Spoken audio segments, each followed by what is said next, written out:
Ça a été un mois assez compliqué parce que j'ai pas eu beaucoup de paye parce que j'étais en vacances forcées 2 semaines en décembre. Ensuite j'ai eu tous mes frais avancés. J'ai ma voiture qui a été emmenée à la fourrière, je sais plus si j'avais filmé ça. Un voisin qui avait dénoncé ma voiture, ma Polo, qui était à la fourrière, j'ai dû payer la fourrière, j'avais déjà plus de sous de côté, rien. Une amende, voilà, et ensuite tous les frais bien sûr à avancer. Et je sais même pas encore, j'ai rien pour m'acheter à manger. J'ai rien. Voilà ma situation il y a 2 ans. J'étais constamment stressée, j'étais à découvert, j'étais dans la merde financièrement. Je savais pas gérer mon argent, j'en dormais pas le soir. Je n'osais pas demander de l'aide parce que je savais au fond que j'ai pas de filet de sécurité, j'ai pas de famille pour m'aider. Et mes amis et mon entourage proche, j'avais pas envie de les emmerder avec mes problèmes, j'avais honte de moi et ma situation. Et j'avais pas envie d'emmerder les gens en fait pour ça, sachant que je m'étais mise moi-même dans cette merde. Et en fait je vivais vraiment au jour le jour. C'était la première fois de ma vie où je pouvais plus faire de courses pour me nourrir. Et j'avais vraiment atteint un stade critique en fait où je savais pas comment j'allais faire. J'étais dans un cercle vicieux dont je pensais que j'allais rester toute ma vie. C'est-à-dire que je pensais jamais pouvoir m'en sortir. Je me disais que toute ma vie allait se résumer à des problèmes financiers, à vivre au jour le jour, à des découvertes. Et quand je revois ces rushs de début de vidéo, c'est vrai que je revois en fait toute l'insécurité, tout le stress et l'anxiété que je ressentais à cette période et on se rend pas compte à quel point les problèmes financiers peuvent énormément nous impacter dans sur notre bien-être, sur notre stress, notre santé mentale, physique. C'est très compliqué quand on vit ce genre de période et c'est pour ça qu'aujourd'hui j'avais envie de vous faire cette vidéo pour vous partager en fait toutes les erreurs que moi j'ai pu faire qui m'ont mise dans cette situation. Quelles choses j'ai pu mettre en place dans ma vie de tous les jours pour remonter la pente et me sentir aujourd'hui bien financièrement, c'est-à-dire qu'aujourd'hui je dors sur mes 2 oreilles, je me sens sereine vis-à-vis de mes finances. Et ça a changé totalement mon quotidien et ma vie de mettre ces conseils en place. Donc c'est pour ça que j'avais vraiment envie de vous faire cette vidéo parce que je sais que ça peut être un sujet qui peut être tabou, l'argent, et on n'en entend pas souvent parler, mis à part sur les chaînes YouTube qui sont spécialisées dans le domaine.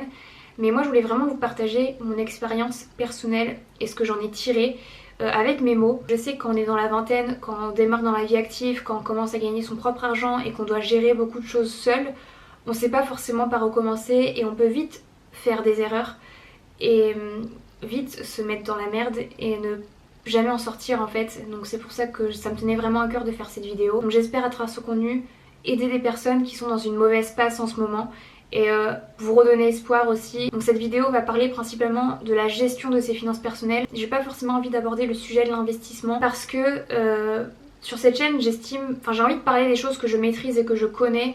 Et pour moi l'investissement c'est un domaine que je maîtrise pas encore tout à fait, qui est nouveau pour moi et j'ai pas envie de parler de quelque chose que je ne connais pas et que je ne maîtrise pas encore. Donc voilà, mis à part ça, je vous laisse avec la suite de la vidéo. Donc première erreur que j'ai pu faire qui a été fatale et qui a été je pense la plus grosse erreur et ce qui m'a mis vraiment dans la merde financièrement, c'est les paiements plusieurs fois. C'est vrai que maintenant on a Klarna, PayPal aussi propose des paiements en 4 fois sans frais. Même moi, ma carte bancaire me proposait des paiements en plusieurs fois. Et c'est vrai que je suis tombée complètement là-dedans. Je faisais des paiements en plusieurs fois pour tout, même pour des vêtements. Pour vous dire, j'ai honte de le dire dans cette vidéo, mais je préfère être franche avec vous. Je payais des fois des commandes de vêtements en plusieurs fois. Mais ma belle, tu sais pas pourquoi je faisais ça. Et en fait, ce que je faisais, c'est que je payais quelque chose en plusieurs fois. Ensuite, le mois suivant, je refaisais un paiement en plusieurs fois. Ce qui faisait que tous les mois, j'ai commencé à rentrer dans un cercle vicieux, à avoir toujours des mensualités pour des trucs que je mettais même plus. C'est des vêtements que je portais même plus ou des choses que je n'utilisais même plus. Je continuais à payer pour ces choses tous les mois et c'était complètement illogique, complètement irrationnel. Je sais pas du tout pourquoi je faisais ça. Et en fait, c'est vrai que maintenant, même quand je vais sur des sites de vêtements ou pour m'acheter quelque chose, vous avez toujours le logo Klarna, vous avez toujours les paiements en plusieurs fois qui sont proposés. Et c'est vrai qu'on peut vite tomber dans ce travers et laisser place à la facilité et se dire ok c'est pas grave, je vais payer juste en 3 fois. Mais pour moi ça a été vraiment l'erreur qui a été fatale et j'ai mis, sans vous mentir, je crois que j'ai mis 1 an à épurer tous les trucs, tous les paiements plusieurs fois que j'avais. J'ai mis 1 an à finir en fait toutes ces mensualités quoi. J'arrivais pas à m'en sortir parce que tout s'accumulait tous les mois et tous les mois en fait j'avais mon salaire qui tombait mais derrière j'avais des mensualités je vais en parler plus tard, mais j'avais mes charges et j'avais aussi toutes ces mensualités de paiement en plusieurs fois qui tombaient et c'était interminable en fait. Deuxième grosse erreur que j'ai pu faire, c'est de m'offrir un style de vie que je ne pouvais pas m'offrir. C'est-à-dire que en plusieurs années, quand j'ai commencé à travailler, j'avais un tout petit salaire et quand j'ai changé de boulot, j'ai gagné un salaire plutôt confortable où je gagnais beaucoup plus. Et en fait, je me suis dit, pareil, j'avais cette mentalité-là en me disant, ok, je gagne plus, donc je vais pouvoir m'offrir plus, je vais pouvoir avoir un style de vie plus onéreux et dépenser plus. Mais grosse erreur, ça faisait en fait que j'avais un style de vie qui était beaucoup trop onéreux par rapport à ce que je gagnais. Je me permettais beaucoup plus de choses, j'achetais beaucoup plus de choses et quand j'avais cet état d'esprit là en fait j'étais un peu prisonnière de mon style de vie parce que je me disais ok là j'ai un boulot qui me permet de m'offrir de ce style de vie là, mais pour maintenir ce style de vie je dois rester dans ce boulot en plus qui me plaisait pas du tout, je dois rester dans ce boulot pour continuer à pouvoir me payer mes choses, soit je dois trouver un autre boulot qui paye soit un salaire égal, soit un salaire plus élevé pour pouvoir continuer à maintenir ce style de vie. Et du coup tu te mets une pression intérieurement en disant ouais mais il faut que je continue à pouvoir me payer mes trucs, il faut que je continue à pouvoir m'offrir telle ou telle chose. Et surtout maintenant je me demande mais pourquoi tu faisais ça? Pour impressionner qui? Pourquoi tu faisais ça? Pour t'impressionner, pour prouver des choses à toi-même, pour prouver des choses à qui en fait? Je sais pas pourquoi je faisais ça. On va être honnête entre nous, je pense qu'au fond, ce qui m'intéressait, c'était pas la possession en elle-même, c'était l'image que la possession me donnait. Troisième erreur, c'est de pas regarder mon compte et faire l'autruche. C'est-à-dire que tous les mois, je dépensais à ma guise, comme ça, je regardais pas mon application bancaire et tout, et quand ma carte passait plus, c'est que j'avais plus d'argent. Et c'est tout. Je regardais pas ce que je dépensais, je savais pas où mon argent allait. Des fois, je finissais le mois où j'avais tout dépensé, je pense on devait être entre le 15 et le 20 du mois, j'avais encore tout le mois à finir pour avoir mon prochain salaire. Je me disais mais où est passé mon argent? Qu'est-ce que je fais de mon argent? Où je dépense mon argent? Je savais pas parce que j'avais pas envie de regarder mon compte. En fait j'avais une phobie, je pense que beaucoup de personnes ont ça. J'avais la phobie d'ouvrir mon application bancaire parce que j'avais pas envie de voir du rouge, j'avais pas envie de voir du découvert, j'avais pas envie de voir des dépenses et tout. Du coup j'ouvrais pas et je vivais au jour le jour comme ça, je vivais salaire sur salaire. Vraiment je pense que j'étais en mode survie. Et je sais pas, maintenant, pour moi c'est impensable, je vous parlerai un petit peu de ça plus tard, mais pour moi maintenant c'est impensable de ne pas regarder mes comptes. Quatrième erreur, c'est toujours acheter quand tout est en promo.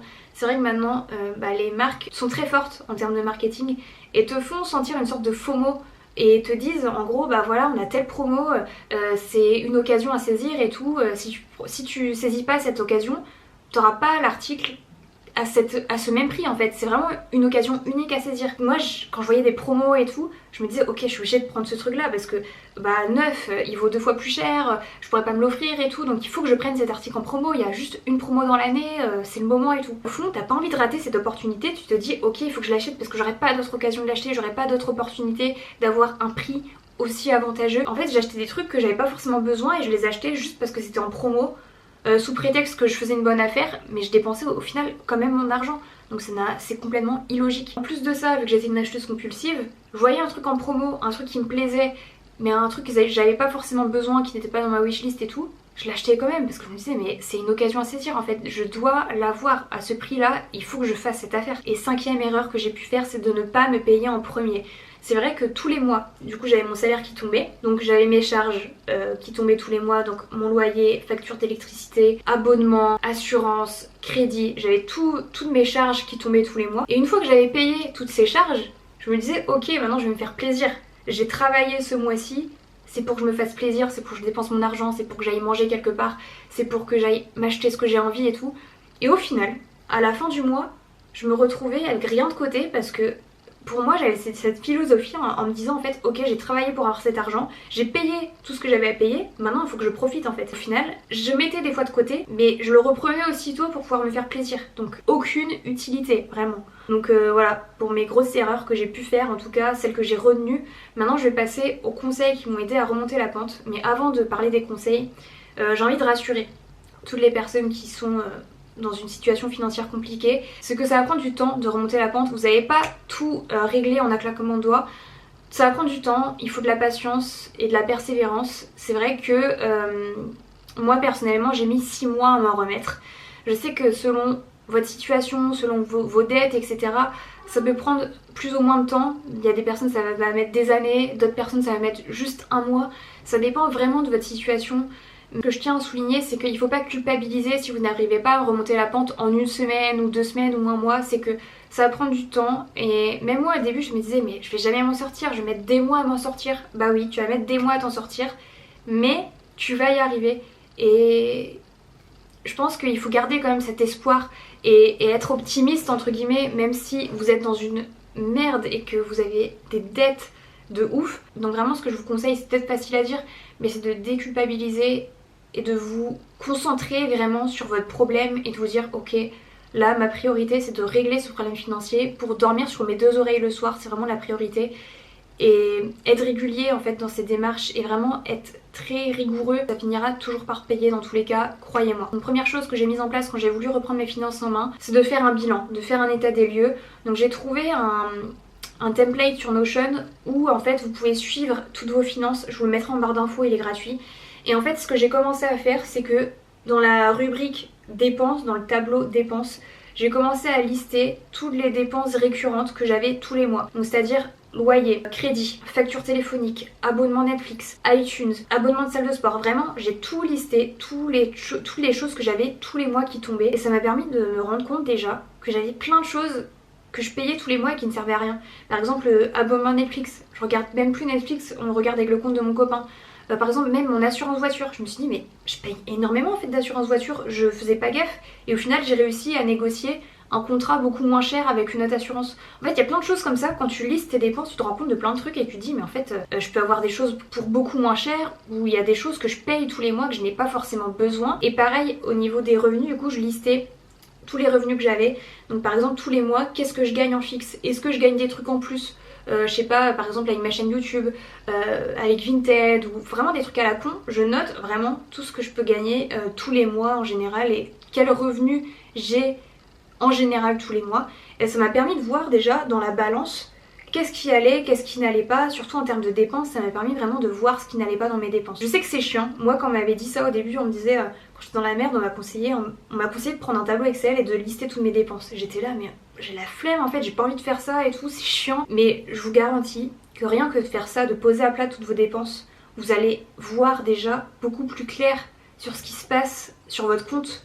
Et je sais que ça fait peur d'ouvrir l'appli bancaire, mais affrontez cette peur, vous n'aurez pas le choix. De toute façon, si vous voulez vous remettre stable financièrement, vous n'avez pas le choix. Affrontez votre peur d'ouvrir l'application bancaire, vraiment, il n'y a pas d'autre possibilité pour avoir une visibilité sur ce que vous dépensez tous les mois. Donc bref, j'ai fait ça déjà, j'ai déjà mis toutes mes dépenses à plat, voir ce qui allait, voir ce qui n'allait pas. Ensuite, deuxième chose, c'est que tous les mois, j'ai continué à observer mes dépenses. Donc là, je continue de faire ça, hein, une fois toutes les 2 semaines, une fois par semaine. Je rentre dans mon tableur tous les mois, toutes les dépenses que j'ai, où va mon argent, dans quelle catégorie, est-ce que je dépense plus pour des charges, pour mes contrats, etc. Est-ce que je dépense plus pour les courses? Vraiment, voir à peu près tous les mois combien je dépense. Là, je sais que cet été, je dépense beaucoup plus en temps normal, par exemple en sortie, en restaurant, etc.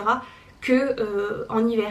Donc vraiment voir à peu près comment marche mon compte, comment marchent mes dépenses, qu'est-ce que je fais, quels sont les mouvements sur mon compte. Ça me permet en fait de me rendre compte en fait de mes dépenses et où va mon argent. Parce que avant, comme je vous l'ai dit, des fois le 20 du mois ou le 15, je me disais mais où est allé mon argent? Alors que là, quand vous faites un suivi tous les mois, vous avez une visibilité sur ce qui se passe sur votre compte et vous savez en fait tout ce qui se passe. Et moi, ça m'aide énormément déjà pour éviter et de voir en fait s'il y a des dérives, si je fais n'importe quoi et tout. Ça me permet vraiment d'avoir ce contrôle sur mon compte. Troisième chose que j'ai mis en place et qui a été hyper compliqué pour moi, c'est pas de crédit pour des choses inutiles. Si j'ai pas l'argent pour m'acheter quelque chose, je l'achète pas, point barre. Je vais pas chercher à faire des paiements en 3, 4 fois, 5 fois sans frais et tout. J'ai pas envie de faire ça, j'ai plus envie de retomber là-dedans. Donc maintenant, c'est vraiment une règle stricte que je me suis fixée. Si je peux pas me l'acheter, je l'achète pas. Il m'est arrivé, quand j'ai voulu me remettre stable financièrement, de payer quelque chose en 3 fois.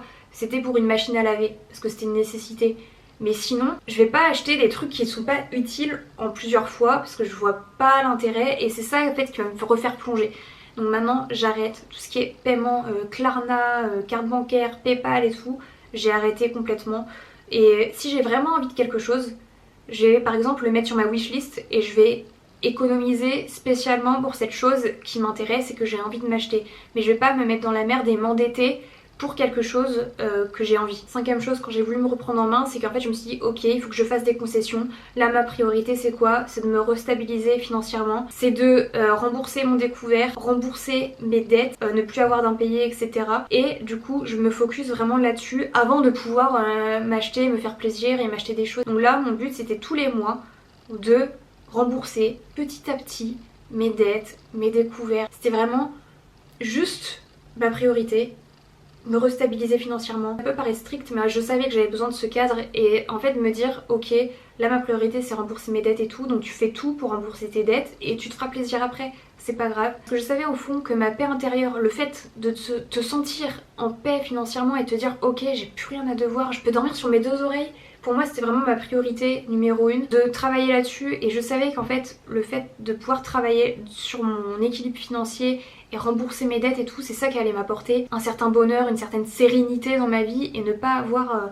à toujours stresser, à être anxieuse par rapport à ça. Cinquième ou sixième chose, je sais plus où j'en suis, mais en fait c'est de m'éduquer par rapport à l'argent. C'est vrai que maintenant on a accès à tellement de ressources pour pouvoir s'éduquer sur plein de choses, plein de sujets différents. Et moi, m'éduquer par rapport, sur le domaine de l'argent était primordial pour moi parce que j'ai pas reçu une éducation financière. J'ai pas du tout reçu d'éducation financière. Je sais que pour beaucoup de personnes, ou dans beaucoup de familles en tout cas, c'est un sujet qui peut paraître tabou. Il y a des personnes qui ont une très bonne éducation financière et ça je trouve ça génial. Mais dans d'autres familles, ça peut être un sujet qui peut être tabou. Je me suis dit ok, là c'est l'occasion, je suis dans une situation compliquée, c'est l'occasion de s'informer et d'apprendre des choses sur ce domaine-là et d'avoir les bonnes bases en fait, tout simplement les bonnes fondations pour pouvoir se construire un équilibre financier. J'ai trouvé des ressources qui m'ont énormément aidée, que je vais vous citer juste maintenant.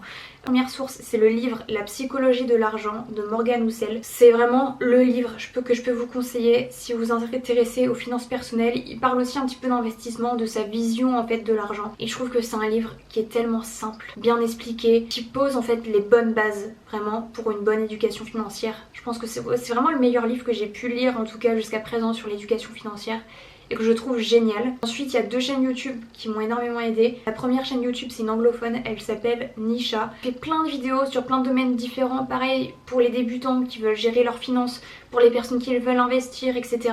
C'est tellement clair aussi, j'adore cette chaîne YouTube et elle m'a appris énormément de choses et m'a appris aussi à éliminer certaines mauvaises habitudes que j'avais. Deuxième chaîne YouTube que j'ai découverte il n'y a pas si longtemps que ça grâce à mon copain, c'est une chaîne YouTube française qui s'appelle Finari.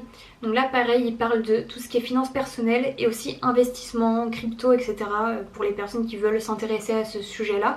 Mais je trouve que pareil, c'est clair, il prend des cas pratiques, il explique super bien avec des mots simples, pas forcément de langage très technique.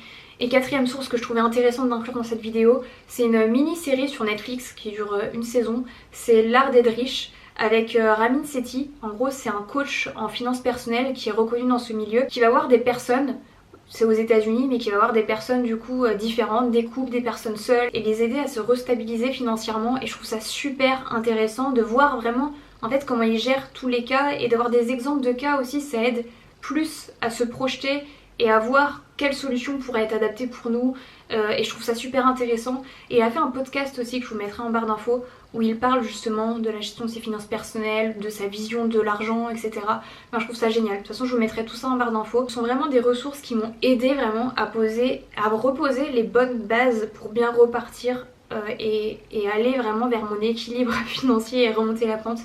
Et je trouve que c'est rassurant en fait de voir qu'on peut s'en sortir et voir que moi j'avais cette vision en fait de l'argent qui n'était peut-être pas très positive, et là le fait de lire le livre La psychologie de l'argent, de voir la chaîne YouTube de Nisha, a complètement switché mon état d'esprit vis-à-vis de l'argent, et j'ai une relation maintenant beaucoup plus saine avec l'argent grâce à ce que je vous ai présenté. Ensuite, autre tips, c'est de se focus sur ce qu'on a envie d'acheter, ce qu'on a besoin d'acheter et ce qu'on aimerait acheter.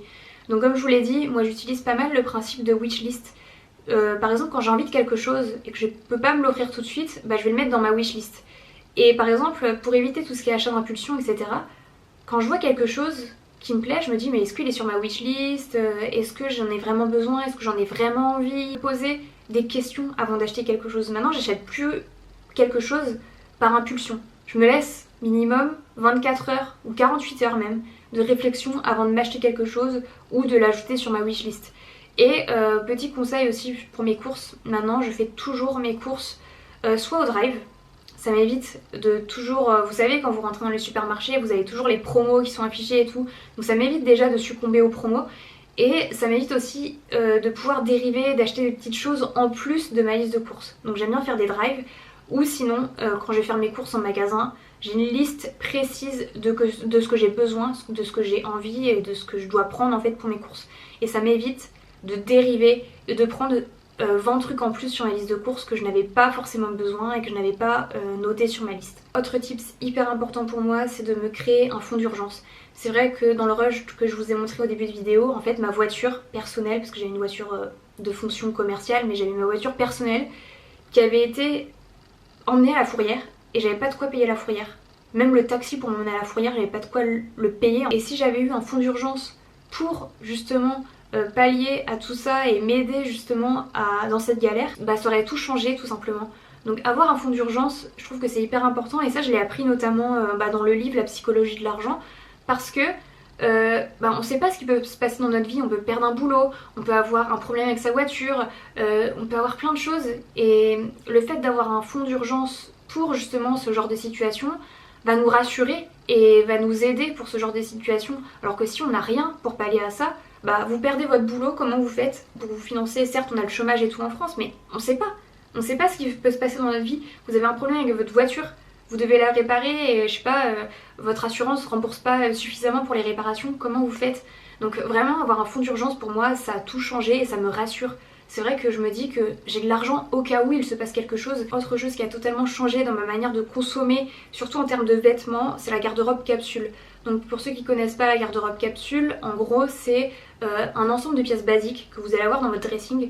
Et ce sont des pièces en fait que vous pouvez porter de différentes manières et les assembler toutes entre elles. Je sais pas si vous voyez ce que je veux dire. Le fait d'avoir une garde-robe capsule, déjà ça m'a énormément aidé dans mon style et ça m'aide aussi à éviter d'acheter à outrance des vêtements et d'apprécier ce que j'ai déjà dans mon dressing.